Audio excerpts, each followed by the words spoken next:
It's Monday. You know what that means? It's time to sit down with Mike Perkins, the head coach and general manager of the Bozeman Icedogs in the NA3HL. My name is Eric Pesolano. Welcome to the Coaches Show on CIH Media. Coach, how's everything going? How's Monday gone so far? Going good, Eric. Already been to the rink and back and practiced this morning, and the guys had a little bit of fun this morning. They won Friday night, so they get a little fun on Mondays. All right, what is fun? I got to know. What does fun mean? Well, they got to run practice. Okay. And of course, you know, their choice of drills and things to do on the ice probably pertain more to playing some games and splitting up teams and having some competition. So they did a little bit of that today and enjoyed it and got out of there. And we have yoga this afternoon, so they got to get over to the Ridge Athletic Club for that. So a little bit of a day for them, but back to work tomorrow morning and plenty of stuff to work on. We play Sheridan Friday, Saturday night in Sheridan. They're coming off 2 wins. They swept Badlands there at home last weekend, and they're playing good. So I'm fully expecting them to be ready for us. All right, you glazed over the best part in the middle of there. Are you taking part in the yoga sessions also? No. Usually Okay. they do yoga in the yoga center, and I go walk laps or get on the spin bike. Oh, okay. But either way, we're doing some physical activity. Okay, I love it. I'm trying to do something. We got to make sure you're in shape too. I'm trying. You got to strengthen those legs for standing on the bench. Actually, I got fined the other day. I hit a rut on the ice and fell down, which is really, really rare for me to do. But of course, whenever it happens, you know, the once or twice a year that it potentially could happen, the guys get a good laugh out of it. And of course, they fined me right away. It was up on the board for fines right away. In fact, that's a whole thing with our guys is when somebody goes down or falls down without being checked or something, somebody just goes down, everybody checks the time, and you get fined for falling down without anybody touching you. I'm imagining practice or whatever gathering you guys have on the ice and just everything coming to a halt and everybody looking up at the clock and hey, we got a log 8:22. That's what everybody's 8:22. Do they take the marker and maybe like draw an outline on the ice where you went down? Maybe that's they haven't gone that far yet. But of course, I made it look like there was actually something there on the ice. There was a little bit of a rut, but I wasn't. Actually, what happened? The puck was coming towards me, and I was trying to move one direction, and I just caught an edge, and down I went. Beautiful. Yep. Beautiful. I'm sure you went down gracefully too. But if anybody, I went down kind of hard. I was half yelling, hand on my whistle, stick in the other hand, and yeah, it wasn't pretty. Well, there were no injuries involved, so that's all that matters. We're glad you're okay, and I'm so sad I missed that. Anyway, I'm sure the fans would get a kick out of something like that. Even the coach falls down once in a while.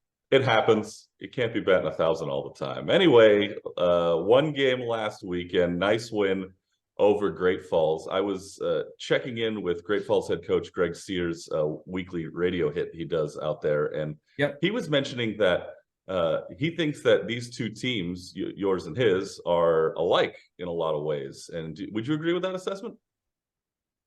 Yeah, they have a couple of top players that are getting a lot of their point production in Kulikov and Obey.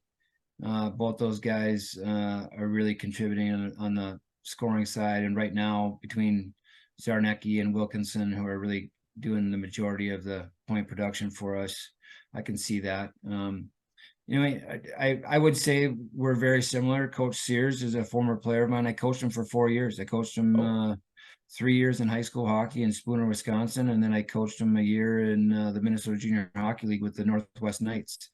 So Greg and I go back a long ways, and our families knew each other long before that. And so it's good to see him having success and doing things, as well as he is and has done. He's been a long time in Great Falls and has done a very good job there. So to see a former player get the opportunity like he is. It's very satisfying on this end of it to watch it. But of course, when we're across from each other on the bench, there's no love lost by any means. And,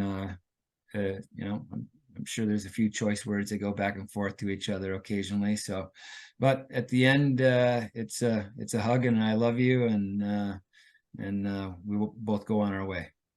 Well, the teacher and the pupil now, you got the better of them on Friday night, but now the two teams are even 2-2 after the 4 games in the 2023 calendar year. You'll see them again 4 times in 2024 in January. But looking back on Friday night, you guys get the early goal from Steckelberg out of the gate, his first of the year. How do you like the team's play in the first period?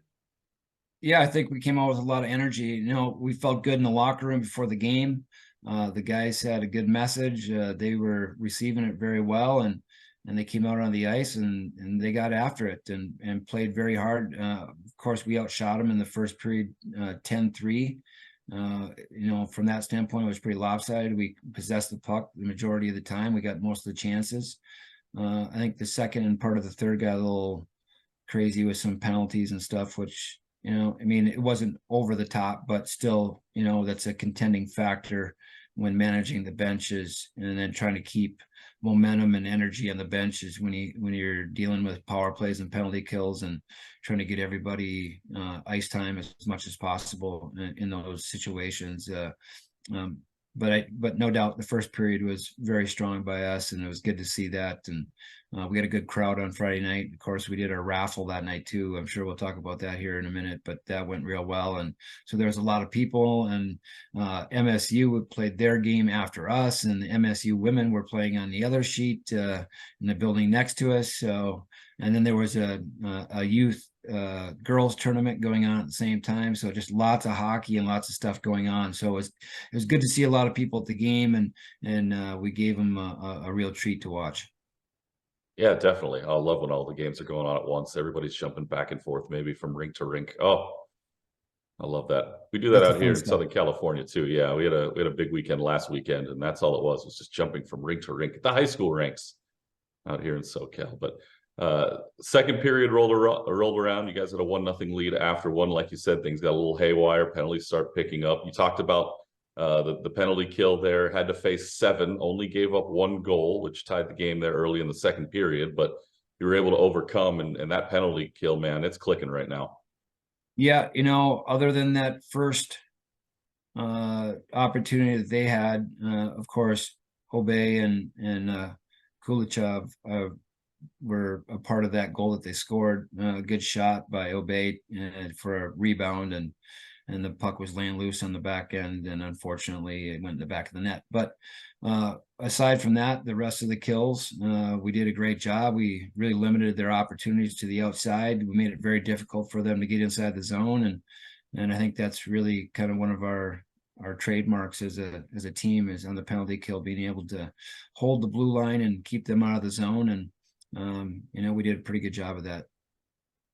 Yeah, and you made good on your power play opportunities too. You didn't have very many of them, only 3, but you did score. So basically that canceled out what Great Falls did. And then you're basically looking at an even game there. It was 3-2 after 2. And then you get the first of the year from Tyler Klingbeil, and then Ben Freese chips in as well in that third. And you guys go on to win it 5-2.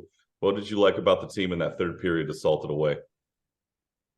I just think we stayed to our game plan. We stuck to it, and we believed in what we were doing, and we took advantage of our opportunity. It was great to see Tyler get his first goal as a Bozeman Icedog, and he's kind of been working towards that. He's a very qualified and strong hockey player, and to see him kind of get in the mix on that, he's very good on the forecheck. He's very good at protecting the puck, and then to see him get kind of a gritty goal with a redirect in front of the net was awesome. But he's been a great addition to our roster, and really looking forward to some great things from him. Still can't figure out what we're going to call him, what we're going to give him as a nickname, whether it's TK or Ty or Klinger, or we haven't quite figured it out yet. So we're still working on that. My first thought was Klinger when you said that. So I'm glad you included that in the mix. I don't know. I don't Yeah. get a vote, but if I had one, that's what it would be. Yeah, probably that. Okay. I'd be remiss too if I didn't mention that Casey Sturm and Spencer Wilkinson both got goals too in that second period for the 5 that the Ice Dogs put on the board on Friday night. 5-2 was the final score. So you climb a little bit closer to the Americans now. You're 1 point behind them. Before the next time you get out on the ice, like you mentioned, you got Sheridan coming up. Last time you saw Sheridan was the opening 2 games of the season, and these will be the last 2 games you'll play them during this regular season. Have you been able to take a look at what they've been doing since, and how much you've seen them change since those first 2 games? Yeah, a little bit. They have a fairly young team, no doubt. When we played them early in the year, it was, they're still trying to get their bearings a little bit, and just like anybody else, trying to figure out what their identity was going to be, and I think they've built towards that. Their coach JJ Santiago has done a good job with them. They're playing very hard right now, and they won 2 games this last weekend against Badlands, which are Badlands is a very good team as well. So I think kudos to them for sweeping the weekend. But for us, it's just a matter of sticking to what our game plan and playing our game and making teams adjust to us. So we're looking forward to going into their building and playing some hockey against them. Yeah, you got a little help from them sweeping Badlands there. The Sabres that right helped. behind you in the standings. Yeah, so now you're 3 points ahead of them for that 4th and final playoff positioning as we head into the weekend. The 2 games are Friday and Saturday on the road for the Ice Dogs. Both games are at 7:30. You can watch it nahl.tv, so make sure you check that out. Awards for this week in the league: Mason Zarnecki, Spencer Wilkinson, they get honorable mention once again. And as sure as the sun rises in the east and sets in the west, those 2 get their names mentioned at the end of the week. Yeah, I mean, Spencer's goal was a great combo between the 2 of them. They came to the neutral zone on a 2-on-1, and Spencer got the puck over to Mason on his offhand, and Mason, as Spencer was driving the back post, made a great pass, and Spencer was there to convert on that to make it 3-1, which was huge for us. And but those 2 individually are doing great, but together they're even better. So it's been fun to really kind of watch them kind of create some chemistry, and a kid from Flint, Michigan, and a kid from Bozeman, Montana being on the same line it's fun to kind of watch them get better and better each week. How do you manage that when you have all these players coming from all over, Yeah. not just the US, but I'm sure Canada as well, and they come into the locker room and maybe there's some, culture shock for the kids. Of course, they're younger, so this may be a different environment for them. How do you make sure everybody's meshing and they're all on the same page? I think that's really on our leadership, and those older guys working with the younger guys and making sure that they feel comfortable, and showing them the ropes a little bit, and the lifestyle, and what it takes to be a junior hockey player on a day-to-day basis. And we put a lot on them. They got to be working a part-time job or going to school part-time or both. We have plenty of players that are doing both jobs and school at the same time, and then trying to add in our workouts on Mondays, Tuesdays, and Wednesdays, and then the travel that goes along with it. And I got to put a lot of credit to our older players and our veteran players that make sure the younger guys are toting the line a little bit. And there's a little bit of they got to earn their keep and earn their way. As a younger player, I think there's a certain aspect to that, but I gotta tell you, our older guys they're picking up pucks and they're loading the bus and doing all the things that everybody else is doing. So I learned a long time ago, an NHL hockey player told me one time, leaders pick up pucks. And that means, like, after practice, right, when everybody wants to head to the gate and get to the showers and get out of there and go have breakfast or do whatever they're doing for their day, or getting to work, or they got schoolwork. Well, those leaders that stick around and make sure that everything's picked up, those are the guys that really show the younger guys how to do it. Who was the player? That was a positive thing. You can tell us who that was. Jamie Langenbrenner. I love it. And again, a great leader, a 2 in the league. So yeah. Not shocked that it would be a guy like him who would say that. No, that's awesome. I love that quote. Obviously, just 1 game this week, so not a ton to go over on the ice. But coming up after the Sheridan games this weekend. You get ready for the NA3HL Showcase out in Blaine, Minnesota. The schedule has been revealed. We'll dig deeper into that next week when we chat. Sure. But Yeah. how exciting is it to get ready for the showcase again this year? Well, I think there's a couple parts to it. And in this morning's meeting, we talked a little bit about it, is that, we have 5 games before our Christmas break, and everybody's looking forward to that, right? They want to go home. They want to see family. They want to see friends. They need a break, and just some rest. This first half of the season, there's a lot of hockey and a lot of practices and a lot of training and life away from what their regular home life is. So we talked about this morning of keeping their minds on the task at hand. We have 2 games in Sheridan. We have 3 games in Minnesota. We have 5 games that they gotta focus and concentrate on. And once that's over, then they can take a break. But for right now, we got to stick to it. Perfect. Yeah, big 2 games coming up this week against Sheridan. Every point matters here as we get toward the end of the calendar year. All right, you mentioned it a little bit earlier. We talked about the raffle that was held at Haynes Pavilion. Recap that. How did that go? Yeah, it went great. For a first time out, for both the MSU Bobcats and the Bozeman Icedogs to co-op on that and work together to raise some funds. I think both teams did a great job. I think it was a great opportunity to do some outreach and make sure that there's some people that want to support and help the Icedogs and Bobcats. We're able to do that, but also have some fun by potentially winning some prizes. And we gave away some really good prizes: 2-day golf vacation, some hotel stays, and then 2 grand prizes of $6,000 build your own vacations, which was pretty interesting. Here's a little story for you. So one of the winners was on the ticket was Dylan Miller, which we have a Dylan Miller on our team. And we thought that he had won. Unfortunately, there's a Dylan Miller on the MSU Bobcat team. And it was him that won. Oh, goodness. So good for him. We felt bad for Dylan. We all gave him hugs. He was in good spirits this morning. But, obviously, winning that big prize would have been pretty cool. But we had two good winners. One of their tickets won and one of our tickets won.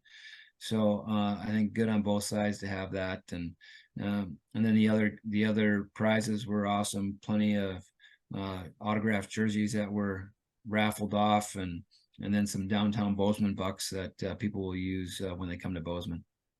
So wait, Dylan Miller spelled exactly the same way? Exactly the same way. You got to go to middle initial next time. Yeah, Let them know. We didn't even know. Yeah. I don't think they knew either.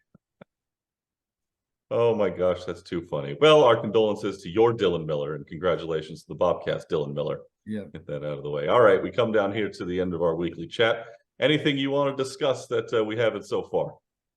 Yeah, I just want to mention, I know we kind of went over it, but Casey Sturm's goal on the power play was a huge goal for us, and I just wanted to make mention of it because it was a kind of a broken play. Casey on the power play plays down low in front of the net, and things kind of got jumbled up, and the give and go play between him and Mason Zarnecki was something that we've been working on. It wasn't exactly from that positioning, but they actually ran the play the way we wanted to, and the way Coach Burton was teaching them to run it, and to finally get a goal off of that. Although it was a broken play, it was designed that way, and I just had to make mention of that because I thought it was a great goal and really a pivotal goal for our team that night. There you go. The Bozeman coaching staff one step ahead of everybody. It was a broken play, but it was designed that way. I love that. Yeah, well, when he scored it, because it was kind of getting down to the end of the power play, right? And I had kind of looked away for a second, and all of a sudden I saw Casey make the pass, and I'm like, oh, here's an opportunity. And before you know it, was in the back of the net. So good play by both those guys, and I just want to give those guys credit. Perfect. All the credit deserved after the big win over Great Falls on Friday night. Coach, good luck against Sheridan this upcoming week, and we'll talk to you on Monday. Thanks, Eric. Appreciate the time. Don't forget, you can follow the Bozeman Icedogs on social media at Bozeman Icedogs. You can follow us here at CIH Media on Instagram, X, and Facebook, and watch new episodes of The Coaches Show every Monday on our YouTube channel at CIH Media. My name is Eric Pesolano. This has been The Coaches Show on CIH Media. We'll see you next Monday, everybody. Bye-bye.